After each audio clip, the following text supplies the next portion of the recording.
Ooh, that's right. That's right. What's going on, E? Dude, I got my stuff. I'm still getting my jacket off and everything else for today, too, man. Hey, guys, I think we are live right here in the StreamYard. Whether you guys are listening to us on the social platforms, YouTube, Facebook, other places that we go to, welcome. We got a couple different pages that we have, affiliates and insiders. This is an insider specific, good to go for you only product tonight because we do a lot of mindset of a champion training within this group. I'm trying to keep myself from falling off here. Nobody move. All right. So yeah, we do a lot of training in this group right here, Edwin.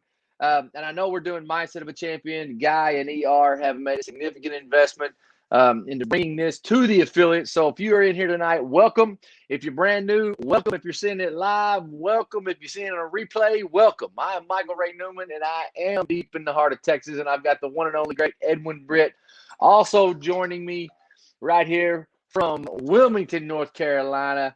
And tonight, guys, I want to talk about Shuffle. I want to talk about connecting with your customers internally, externally.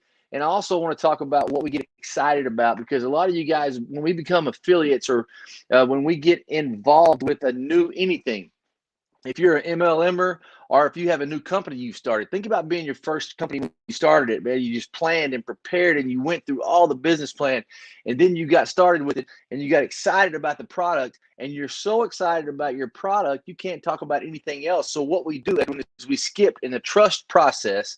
And if you lay it out, guys, if you don't know the trust process, we've been through training the last few months of last year, and we'll dive back in. Also reiterate, do some blocking and tackling is what we call it when it comes to our sales training and leadership training. And we call our process trust.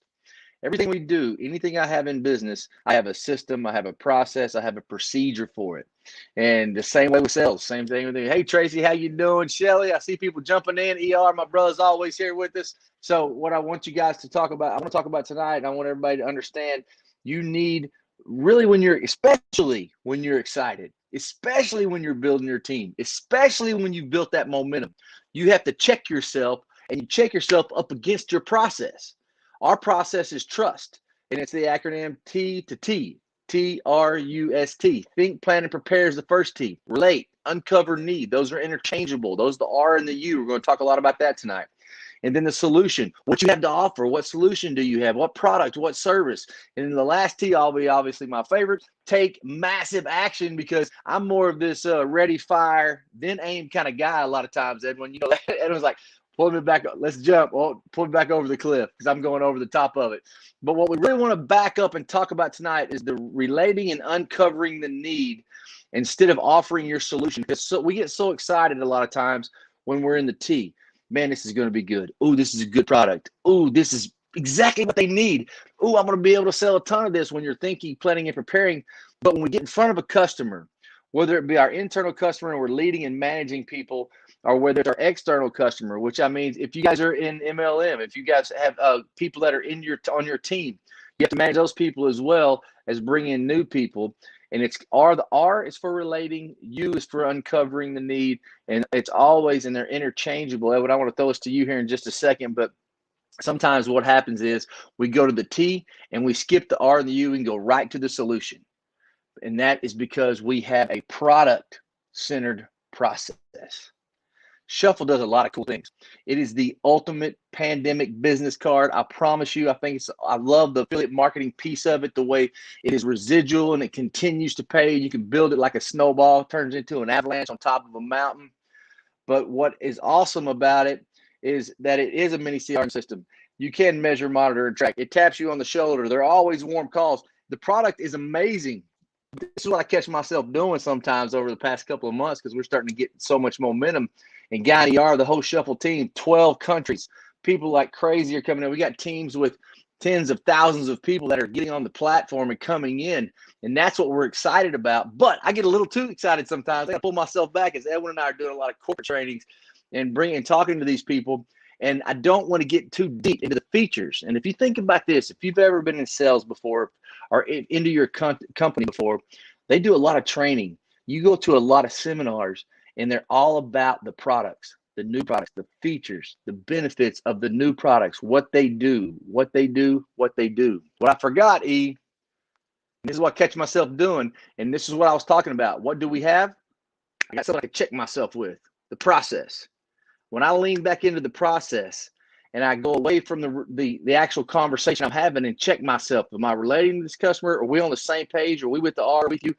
Because here's the deal, guys. People don't buy Shuffle. Edwin, you'll say this too later. People don't buy Shuffle for what Shuffle does. They buy Shuffle for what Shuffle does for them. So it's so important for us to listen first. And as we listen, we uncover their need and relate to what they need. So, Edwin, I know that you're chomping at the bit there, bro, because there's nobody that listens, relates, understands people, and uncovers their need better than you do, because you've had your 10,000 hours, bro. I'm so lucky to be. We were coaching the other day, and these are the two words that Edwin brought in: intentionality and accountability.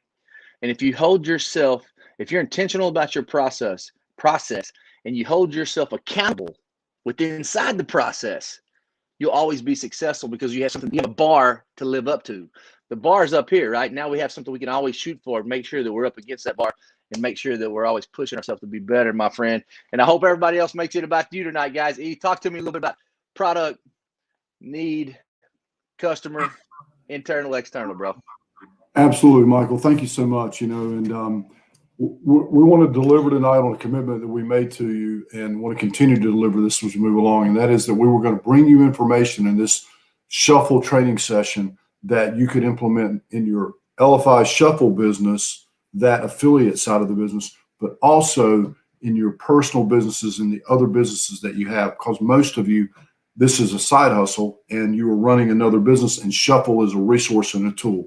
So here's what we want to help you do. See on my shirt, hey Michael, we're gonna put Elify Shuffle. We're gonna brand this, man. Run, okay? Hey, we're gonna teach you. You've heard the old adage, you got to walk before you run, right? What we want you to do tonight is we want to give you something that will help you run, not necessarily faster, but run more efficiently. All right. John Wooden, the great coach at UCLA, said, "Hey, learn to play quick, not fast. Learn to play quick, not fast." We want you to reverse engineer what you're probably typically doing. And if you're running a team or you're owner of a business, more than likely what Michael and I have observed, what Michael just articulated, is they're getting out of order in their rhythm of building relationships. They are product centered, they're personality centered. And therefore, when you're that way, you make it about you and what you want to accomplish. And the reverse is actually true. When you can master the trust process, then you have a client-centered process, and it becomes about what the potential client wants to accomplish. And the only way you can frame what they want to accomplish, help them frame that and build a bridge, is to understand what their problems are or what their needs are. And then we sell to the need. And that's the theme for tonight. Sell to the need. How do we do that? So often we build a relationship with someone, a rapport, and then we think they've given us permission to tell them about our product, the solution. You heard Michael talk about TRUST. The biggest gap Michael and I see is that people skip between the R and they try to jump straight to the S, and they forget about the U, the most critical step. Whether relationally in your personal life or in your professional life, if you want to become quick, not fast, run more efficiently, not necessarily run faster, then learn what the U part of the process is, and that is uncovering the need. Think about it like this. You can see Michael and I are under the lights tonight. So we're both in our own house studios. So we have lights casted on us in order to illuminate so that we can, you guys can visually see us as well as hear us. The same thing must occur when you discover what your client's need is. It must be well lit, illuminated, so that everyone can see it. Most importantly, that the person you're trying to serve can see it clearly. Give them an opportunity to articulate what they want to accomplish and the obstacles that are preventing that. Do you realize most business owners never slow down long enough to even think about that? So they're constantly reacting and they're trying to fill in the holes, like they're trying to keep enough water out of the boat, right? Everybody can relate to that. If you can have a relational, trust, client-centered process and slow them down, allow them to be, as Michael just said, intentional and accountable, right? Here's something that Michael, I said the other morning at 6:45 on a call Michael and I were doing with a client, AM, by the way. I said, hey, you can hold a baby and you can hold a bag of groceries, but you can't hold somebody accountable. You can't. That's a misnomer people think about accountability. Accountability, just like what Michael and I are talking with you about tonight, about uncovering the need and articulating and illuminating the need, is really about personal ownership. Like Michael and I and our team can invite you to the call. We can't make you come. We can encourage you to be prepared and take notes, but you're the one with the pen in your hand, right? Accountability is an individualistic process. It's a discipline, really. So what we want you to do tonight, what you want to take away from this is, as excited as you are about Shuffle and what it's done for you, if you want to become more impactful and become quick, not fast, efficient, run efficiently, then learn to connect this solution that you know as the solution to what their need and problem is. And you've got to articulate that. You've got to put that first in the rotation. Spend more time on that, and you won't have to spend as much time on your solution. Then it'll become a naturally foregone. Now it's two people holding this problem together, and you're placing the solution, the bridge. You're just layering it on top. Now it's a receivable. So resistance goes down, vision goes up, and implementation comes much more efficient, right? They're more likely to respond and to implement. And it's ultimately when they do that as an affiliate, whether it's in your other businesses or your side hustle of Elify, guess what? Cha-ching, cha-ching, cha-ching. The cash register ultimately follows that. There is a reward to following a process. Michael, I'll throw it back to you, brother. Yeah, man, that's great, Edwin. I love that. I just want to say, I want to clarify a couple things, and let's give them some takeaways, some accountable actions they can actually go and implement while they're checking themselves up against the process. And have you ever done this? And by the way, if you've never signed up for StreamYard so we can see your name, I know I can see Tracy. How you doing, Tracy? Of course, Shelly there from Nevada. I love it. Shelly, Greg, what's up, brother? I got a couple Facebook people. It just says Facebook, says trust. Hey guys, happy Wednesday. Let's run. They got your run going already. So if you guys can I want to know who you are. We'd love to talk with you. Appreciate everybody dropping in tonight. And I hope that you guys are in the middle of really learning. Go back and check this out, because have you ever done this on a sales call or on a interview, or when you're trying to do a review of an employee, or going over something with the customer? And anything that we do, and we don't kid yourself, we talk about this. You got two customers, right? Internal customers are people that are already our customers, are on our team, we manage. External customers are the potential customers that come in. And the best way, 100%, to build your business is to build the people up, and the people will build the business for you. Your internal customers will be engaged. They'll be checking the process because you live it, you teach it, you walk it every single day. When your outside customers, potential customers see that, Edwin, they want some of that. They want to be a part of that. Absolutely, Michael. What a great illustration, a great visual. I see in one of the comments, someone said, hey, what are some examples of how to best uncover the need, right? And Michael, you and I know that one of the ways to do that is to implement Pogo inside of your conversation. And Hold so on. what Pogo, yes, sir. Mute yourself for a minute, because we're getting a little feedback. So Edwin mutes when I talk. And then we get so excited, we start talking back and forth. Now understand, trust is the process. There's a process inside the process. I'm just going to set you up here, E, because this is gold, bro. We weren't planning on doing this, but I'm glad that was a great question. We want to teach to the need of our customer too, which is you people right now. So if you have anything that comes in like that, we're going to answer it. But Pogo is a process inside the process when you're relating and uncovering need, and Pogo is perfect. Now, what he said was any examples of how to best uncover the need when you're in there. And like you said, the R is relating, but that's also interchangeable. And you do that, uncover need, when you're relating sometimes, E. So Pogo, P-O-G-O, right? Pogo, go ahead. It's good. Michael, the key here is I don't want anybody to get robotic in about what I'm about to say, because sometimes initially people say, well, I feel like I'm interrogating the person. All right. When you have these ingrained in your mind, you don't have to think about them. So we teach them as pogo and as trust. But the reality is muscle memory just makes it very conversational. So it allows you to be, again, intentional, right? And so what pogo does is allows me to focus on the person. So I begin talking a little bit about the person, and I pull together what I know about them or their business already. And it begins a catalyst for conversation back and forth. All right. So there's a give and a take, and I'm taking what I'm hearing and I'm reflectively listening to answer specifically to your question. How do you best uncover the need? You become a better reflective listener, and then you respond with reflective type responses, such as, how do you feel? Tell me what you mean. If you were going to have a piece of paper in front of you and there were three things that you feel like are first and foremost from keeping you from accomplishing your goals, what would they be? See, I'm asking very specific and very simple things.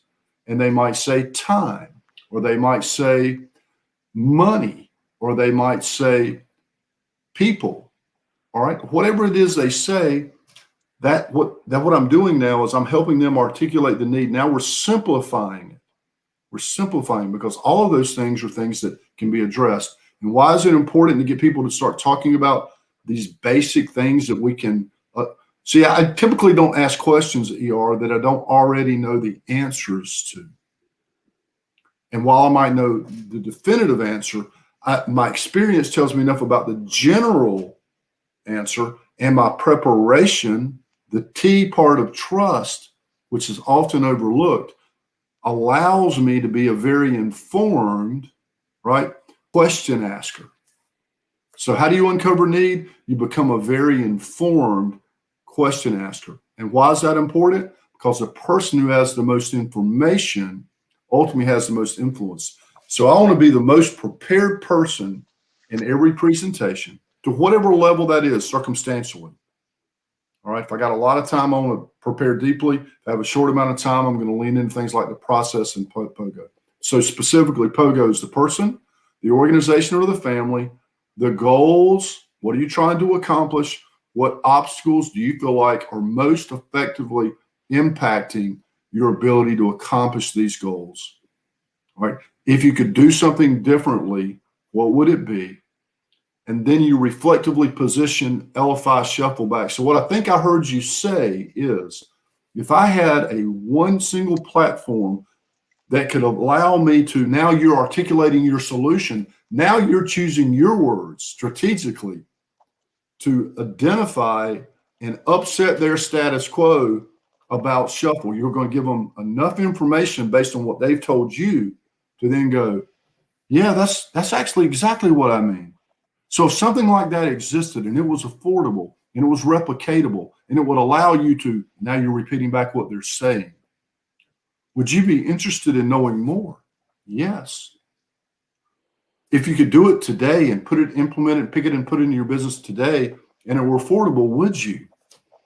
Yeah, I think so. Tell me more, right? You're looking for that tell me more land response. Upset their status quo, tell me more. And what you're doing is you're opening a door, last point, towards you and the other person taking collaborative, massive action together ongoingly. I've never focused on closing a sale. I've always spent my time trying to invest in opening a dialogue and a relationship that's ongoing. Mike, I'll hand it back. Man, I sure hope that you guys go back and listen to this. He gave you 4 key phrases there during Pogo, their leader questions to ask somebody to help them uncover what they want to accomplish, about their family, their goals, and then obstacles they're having. And when you get them, when you ask it, and it's not always in that order, but I've seen Evan do it so many times. He's so good at it. It really happens that way most of the time. And when people talk about when they're setting their goals and they're telling them, they get excited about what they want. And Evan goes, let me ask you this. And he brings them back down. So what's your biggest obstacle keeping you from getting there? What's your biggest obstacle? And people really think it's so awesome to see him just take them up and down with these deliberate these questions.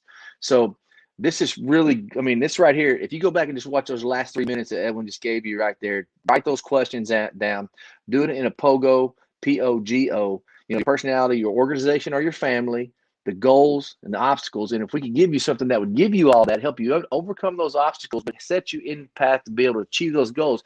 Let me ask you this. Is that something that you'd want to accomplish and you think you might want to do? And they're just going to say, exactly, Shelly. Bam. That's right. That is fire. That's exactly right. So Tracy, hey, that's right. It's all good. But Edwin, that's beautiful right there. And if you want to ever repeat somebody back, okay. And the T too. The last thing, the R news we've been tonight. I'm gonna break it up. We've been here 20 minutes, and we always try to go around 20. We're always a little bit over, but I appreciate y'all stepping in. That's powerful stuff right there. We can do. You say you do it best, and here's what I would suggest for everyone: to say more with less. To say more with less. Edwin says all the time that I'm the last T. It's hard to outwork me because that's my whole goal. I'm going to be there early. I'm going to stay there late. And here's the bottom line. If I work 80 hours and you work 40, I don't care how uneducated I am. I used to say dumb, but I ain't dumb. I'm just a little bit slow. And I'll promise you this. It's only hard till you learn it. Think about that for a minute. It's only hard till you learn it. But when I get it, you better look out. So if I work 80 hours, you work 40, I'm eventually going to catch you. Bottom line. But the T in the trust allows Edwin to do something better than anybody else does. He prepares more longer than anybody else I've seen, but he also is a better listener. When he gets in front of you, he listens and he asks questions that are thought-provoking, that bring you along a path that leads into his process. That's why he controls the conversation without even saying a lot or seeming like he's trying to. And it's not about control. It's just guiding is probably the more correct phrase there. You will prepare E. And when he gets in a conversation, he's the best listener in the room. If you find yourself getting excited, bring it all the way back to the first about selling the product, what it does, opposed to what the need is, not client-centered. You have a product-centered process. If you catch yourself over-talking somebody, both of y'all talk and both of y'all kind of go, oh, I'm sorry. Slow down. Take a deep breath. I'm talking to me now. Let them finish. When you think they're finished, pause another second. Look down. Grab your pen. Switch your paper. Don't look at your phone. Be engaged, but give them a little more time. Listen better than anyone else. Be intentional about your questions, and you'll be able to relate better, uncover their need, sell the solution of the product you have, because it's not going to be everything Shuffle does. It might really truly be just a pandemic business card, but when they take an in-depth look, they're going to find out it's a lot more. Don't sell them all of it. Sell them what they need initially, and then you can walk them down the path and build the value, and they'll be sticky with it. That's what we've done here tonight, guys. That's what Edwin does, and I'm so grateful for you, brother. You know I love you, man. I appreciate you being around and being involved, man. We're having a ton of fun, whether it's 6:45 in the morning or 9:30 in the evening. Coast to coast, we're with you all the way. You guys go out, play hard, have fun. Thanks for joining in, guys. And above all else, y'all make it count. We'll see you next Wednesday. Boom. Great book, too. See you later.